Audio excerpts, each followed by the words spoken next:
మనకి ఇక్కడ RCA road నుంచి స్ట్రైట్గా వస్తే మనకి లెఫ్ట్ సైడ్లో ఇక్కడ కమాన్ కనిపిస్తుంది. ఇట్లా ఈ కమాన్ నుంచి మనకి అరౌండ్ ఒక 2 కిలోమీటర్స్ అట్లా ఉంటుంది టెంపుల్. ఇది మన దేవతల గుట్ట యొక్క కమాన్. టెంపుల్కి రీచ్ అయిపోయాం. దేవతల గుట్ట అంటే దేవతల గుట్టనే. వామ్మో, 4 వీలర్స్ కూడా రావడం చాలా ఇది ఉంది. పర్లేదు, కొంచెం ట్రై చేస్తే రావచ్చు.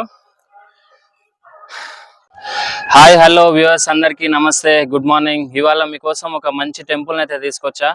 ఇది వచ్చేసి మనకి బాలాపూర్ ఆర్సీఐ రోడ్ లో మనకి లొకేటెడ్ అయ్యి ఉంది. ఆర్సీఐ వెళ్లే దారిలో లెఫ్ట్ సైడ్ లో మనకి కమాన్ అనేది ఉంటుంది. ఆర్చ్ నుంచి లోపలికి వచ్చినట్లయితే ఒక 2 కిలోమీటర్ డిస్టెన్స్. చాలా గుట్ట మీద ఉంటుంది. రహదారి కూడా కొంచెం డిఫికల్ట్ గానే ఉంటుంది. భగవంతుని ధ్యానం చేసుకొని రావాలి. ఓకే, ఇప్పుడు మనం లోపలికి వెళ్ళి గుడి విశేషాలు ఏంటి, అసలు ఈ గుడి ఎప్పుడు మొదలైంది ఏందనేది మనం తెలుసుకుందాం రండి. ఇది వచ్చేసి మన గుడి టైమింగ్స్. ఇది టెంపుల్ టైమింగ్స్ మార్నింగ్ 6:30 నుంచి 1 PM వరకు, ఈవినింగ్ వచ్చేసి 4:30 నుంచి 6:30 వరకు మనకి గుడి అనేది ఓపెన్ ఉంటుంది. మన టెంపుల్ ఎంట్రన్స్ లోనే మనకి లోపలికి ఎంట్రీ కాగానే మనకి 43 అడుగుల ఎత్తుగల హనుమంతుడు అనేది మనకు దర్శనం ఇస్తాడు. ఫస్ట్ మనం ఇక్కడ దర్శనం చేసుకుని లోపలికి అయితే వెళ్ళొచ్చు. మరి కాకపోతే ఈ హనుమంతుని భారీ విగ్రహం అనేది మనకి ఒక 1 year బ్యాక్ హనుమాన్ జయంతి రోజు ఇక్కడ ప్రతిష్టాపన అయితే చేయడం జరిగింది. సో ఇప్పుడైతే మన భారీ విగ్రహాన్ని దర్శనం అయితే చేసుకుందాం. పదండి వెళ్దాం. ఈ టెంపుల్ చాలా పురాతనమైన టెంపుల్ అని చెప్పేసి చాలా మంది చెప్తున్నారు. కొంతమంది 5,000 సంవత్సరాలు అని చెప్తున్నారు, కొంతమంది 500 years బ్యాక్ అంటున్నారు, కొంతమంది 1000 years అంటున్నారు. ఏదనేది క్లారిటీ లేదు. కాకపోతే మొత్తానికి ఈ టెంపుల్ వచ్చేసి చాలా పురాతనమైన టెంపుల్. ఇక్కడ స్వయంభుగా వెలిసిన ఆంజనేయ స్వామి టెంపుల్ అయితే ఇక్కడ ఉంది. తను స్వయంభుగా వెలిసిండి ఇక్కడ. ఇప్పుడు మన లోపలికి అయితే వెళ్ళి మొత్తం టెంపుల్ ప్రతిష్ట అయింది ఇక్కడ ఏందనేది మనం తెలుసుకుందాం.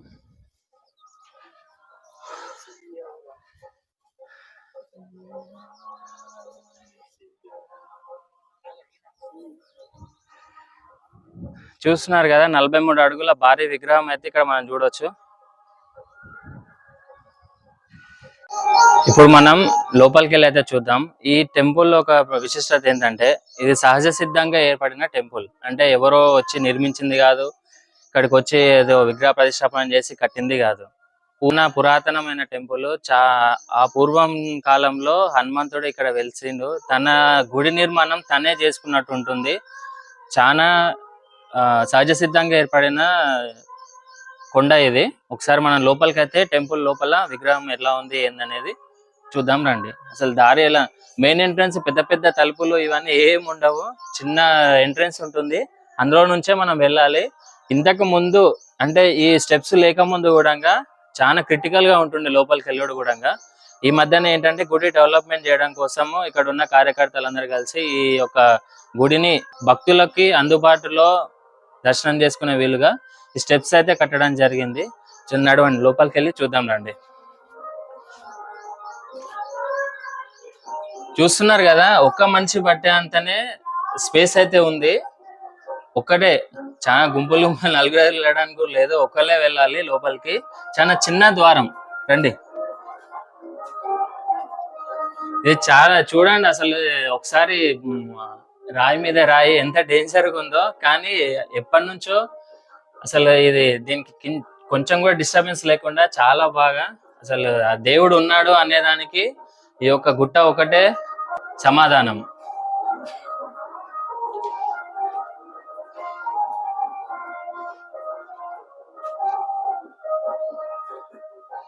చూసుకున్నారు కదా, ఇప్పుడు ఈ టెంపుల్ ఒక నిర్మాణం ఎలా ఉందో. మన దేవుని దర్శించడం కోసం కూడా కిందకి వంగి వెళ్ళాల్సి ఉంటుంది. రండి.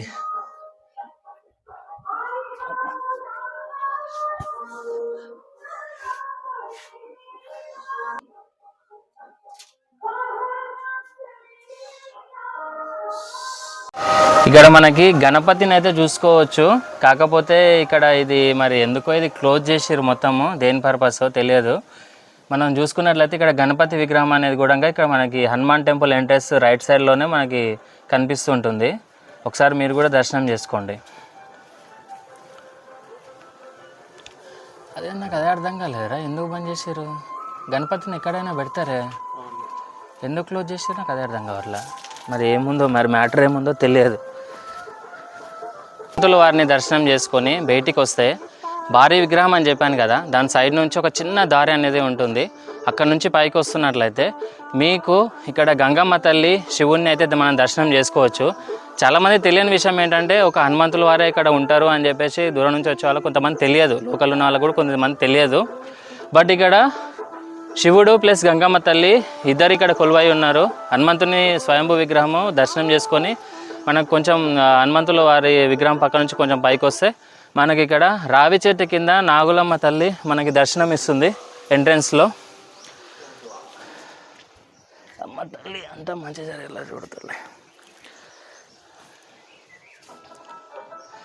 నాగులమ్మ తల్లి అయితే దర్శనం ఇస్తుంది. మనము ఈ నాగులమ్మ తల్లిని దర్శనం చేసుకొని కొంచెం ముందుకు వెళ్తే మనకు శివుని టెంపుల్ కూడా కనిపిస్తుంది. రండి చూద్దాం. కొంచెము ఓపిక తెచ్చుకొని రావాలి. ఈ బాలాపూర్ ఈ హనుమాన్ టెంపుల్కి వస్తే కొంచెం ఓపిక తెచ్చుకొని రావాలి. ఇక్కడ రండి, మన గంగమ్మ తల్లిని దర్శనం చేసుకుందాం. ఇప్పుడు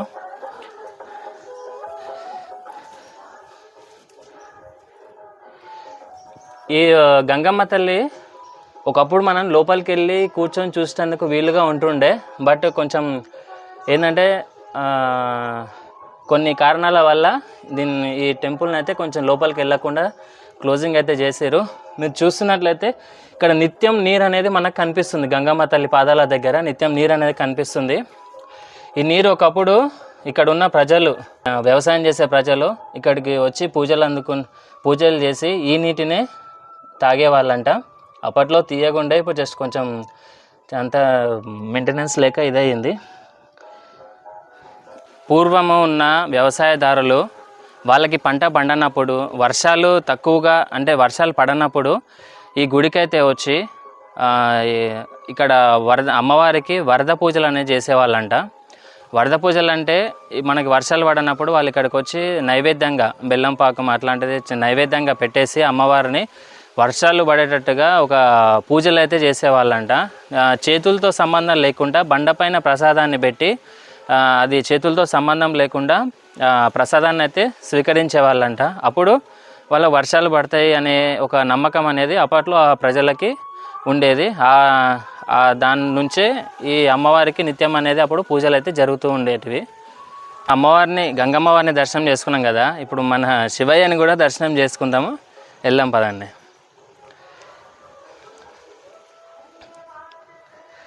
ఇక్కడ ఇంకోటి ఏంటంటే ఈ శివుణ్ణి దర్శనము ఇక్కడికి అప్పట్లో 500-5,000 సంవత్సరాలు అని చెప్పాను కదా, అప్పట్లో ఇక్కడ శివాజీ మహారాజు కూడా ఇక్కడికి వచ్చి దర్శనం చేసుకున్నట్లుగా మన గతంలో చూసుకున్నట్లయితే చెప్పిన విషయాలని అబ్జర్వ్ చేసినట్లయితే శివాజీ మహారాజు కూడా ఇక్కడికి వచ్చి దర్శనం చేసుకున్నాడు అనే వార్త అయితే ప్రచారంలో ఉంది. ఓకేనా, మరి ఇప్పుడు శివుణ్ణి అయితే చూద్దాం వెళ్ళి. ఇక్కడనే జాగ్రత్త రే, లేదా శివుని చూపించడం కోసం మా తంటాలు చూడండి ఎట్లున్నాయో. కానీ ఇక్కడే ఇదే గుహ అని చెప్పారు. ఇక్కడ పేరు కూడా రాశారు ఇక్కడ శివాలయం శివుని గుహ అని. గుహ అయితే ఉంది అక్కడ. అక్కడ ఉన్నట్టుంది రా, ఆడ ఉన్నట్టు. వదిలేసి మావాడు సబ్స్క్రైబర్స్కి శివుణ్ణి చూపిద్దామని అప్పటి నుంచి దేవులాడుతున్నాం. వీడియోలో అయితే ఇక్కడనే చూపించారు కానీ అసలు ఎక్కడ కనిపించట్లే. శివుని గుహ అయితే రాశారు అక్కడ. చింటూ వచ్చేసి అదే గుహ రే. మావాడు చెప్తే ఈనాడు పట్టుబట్టని విక్రమార్కులా ప్రయత్నిస్తున్నాడు. కానీ ఇక్కడ శివుణ్ణి వాడుకలో లేనట్టుగా ఉంది, క్లోజ్ చేశారు మొత్తము, డేంజర్గా ఉందని. దొరికిందా?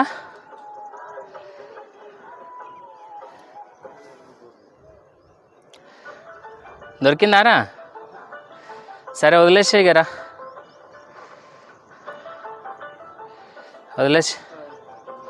వదిలేసేయరా. దా మావాడు పాపం అప్పటి నుంచి అమ్మ ఇవాళ చాలా ఇదైపోయింది. మామిడి పాపం అప్పటి నుంచి దేవులాడుతున్నాడు శివుని చూపిద్దామని, కానీ ఆ శివయ్య దర్శనం మాత్రం అవ్వట్లేదు. ఇదైతే శివుని గుహ అంటారు, బట్ శివుణ్ణి మరి క్లోజ్ చేశారా ఇంకేమన్నా పెట్టారని తెలియదు. ఇక్కడైతే అందరికీ హనుమాన్ ఉన్నట్టే తెలుసు. బట్ అరే వచ్చేసేరా ఇక పోనీలే చింటూ, వచ్చేరా.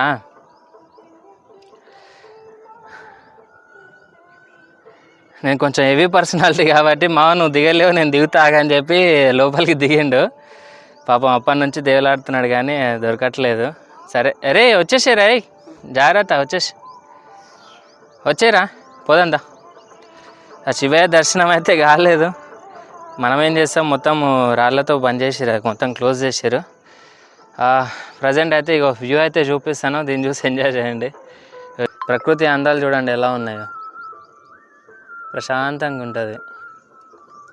గుట్ట అయితే చాలా డేంజర్గా ఉంది, కాకపోతే మేము రిస్క్ తీసుకున్నాము మన సబ్స్క్రైబర్స్కి శివుని చూపిద్దామని, కానీ అది అవటం లేదు. దారా వెళ్దాం దా, జాగ్రత్తగా రాలే. చూసినాం, ట్రై చేసినాము, కానీ మనకి సక్సెస్ కాలేదు.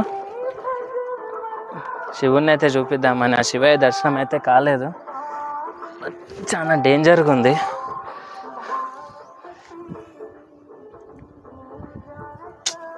కనిపిస్తే బాగుండు కానీ కనిపించట్లేదు. సర్లే ఏం చేస్తాం, జాగ్రత్త రే.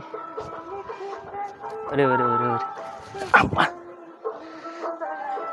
శివుణ్ణి ఒకప్పుడు శివాజీ మహారాజు కూడా ఇక్కడ దర్శనం చేసుకున్నారని చెప్పి అన్నారు. ఇక్కడ ప్రత్యేకంగా శివుడు వచ్చి ధ్యానం చేసేది అని కూడా చెప్పిండ్రు, కానీ శివుడు అయితే లేడు. ఇక్కడైతే చిన్న స్టెప్స్ అయితే వేసారు, కానీ గుహ అయితే బంద్ చేసి ఉంది. ఇగో ఇక్కడ శివ అని రాసి ఉంది, ఇదే దారి అనుకుంటా. మేము చాలా ఎక్స్పెక్టేషన్స్ పెట్టుకొని వచ్చినాం పాపం శివయ్య దర్శనం చేసుకుందామని, కానీ శివుడు మాత్రం దొరకట్లే. ఇగో ఇక్కడ స్టెప్స్ ఉన్నాయిరా, ఇంకో ఇక్కడ స్టెప్స్ ఉన్నాయి. ఇక్కడ శివ అని రాసి దారి రాశాడు ఇలా, కానీ ఇది బంద్ చేసిరు ఎందుకో మరి తెలియదు, కానీ బంద్ చేసిరు మొత్తం. ఇగో ఇక్కడ రాసాను చూపి. పాపం అంతే హస్త కష్టాలు పడుతున్నాము ఆ శివయ్య దర్శనం కోసం. ఇగో ఇక్కడ ట్రై చేస్తున్నాడు. అరే పడుతుందో పట్టదో అరే, అరే మనం ఉండే కదరా.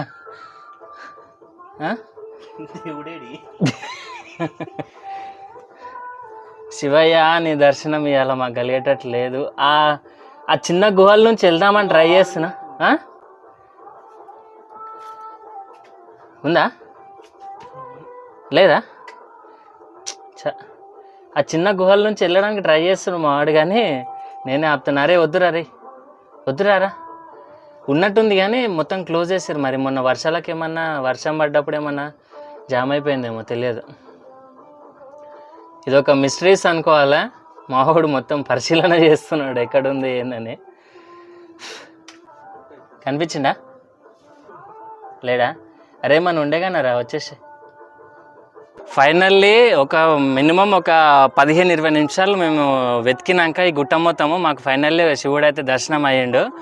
ఇప్పుడు మీకు అది చూపిస్తాను రండి. బాలాపూర్ దేవతల గుట్టల మధ్యన సొరంగంలో ఉన్న దేవుడు, రండి చూపిస్తా. ఇది చాలా డేంజర్గా ఉంది. నేనంటే పర్లేదు, కొంచెం పర్సనాలిటీ ఉంది, కానీ కొంచెం అడ్జస్ట్మెంట్ అయ్యి వస్తున్నా, కానీ మా ఈశ్వర ఇంకా కొంచెం లావు ఉంటే కష్టం.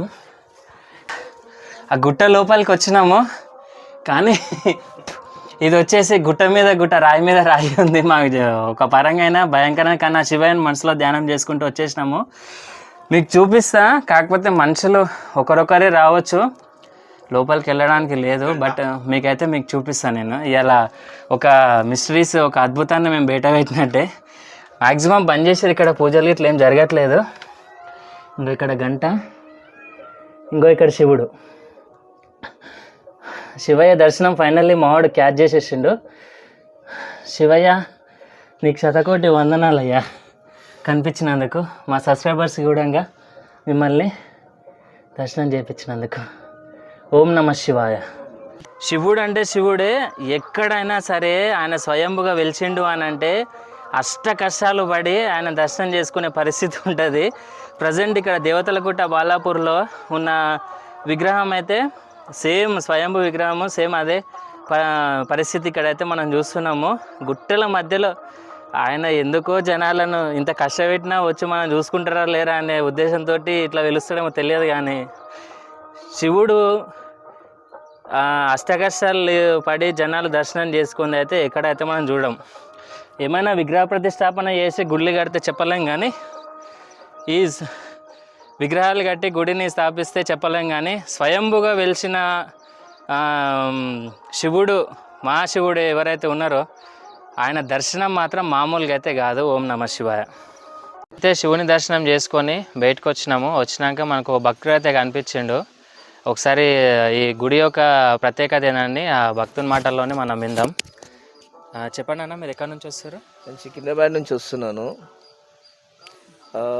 1.5 year కింద నేను ఇటు అనుకోకుండా బై రోడ్ వర్క్ అని వెళ్తున్నప్పుడు చూసిన, ఈ లెఫ్ట్లో గుడి ఉంది అని చెప్పి ఒకరు అంటే పైకి వచ్చి చూసినాను. స్వయంభూ అని తెలిసిన తర్వాత ఇంకా మంచిగా అనిపించింది.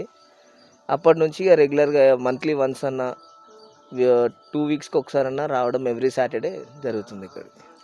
చూసుకున్నారు కదా, ఈ అన్న అయితే అన్నకి మంచిగా అనిపించి సికింద్రాబాద్ నుంచి ప్రతి మంత్ ఒక 2 times 3 times మన హనుమంతుని దర్శనం కోసమే ప్రతి నెల ఒక 2-3 times అనేది ఇక్కడికి రావడం చెప్తున్న విషయం ఇది. ఓకే, థ్యాంక్ యూ అన్న. మీ పేరు? నా పేరు వెంకటేష్. ఓకే వ్యూవర్స్, ఇది మన ఇవాల్టి వీడియో. మా ఛానల్ వచ్చేసి మిస్టర్ లక్కీ వ్లాగ్స్. ప్లీజ్ ఈ వీడియో మీకు నచ్చినట్లయితే లైక్ చేయండి, కామెంట్ చేయండి, షేర్ చేయండి, సబ్స్క్రైబ్ చేసుకోండి. మీ అభిప్రాయాన్ని కామెంట్ రూపంలో మాకు తెలియజేయండి. నమస్తే.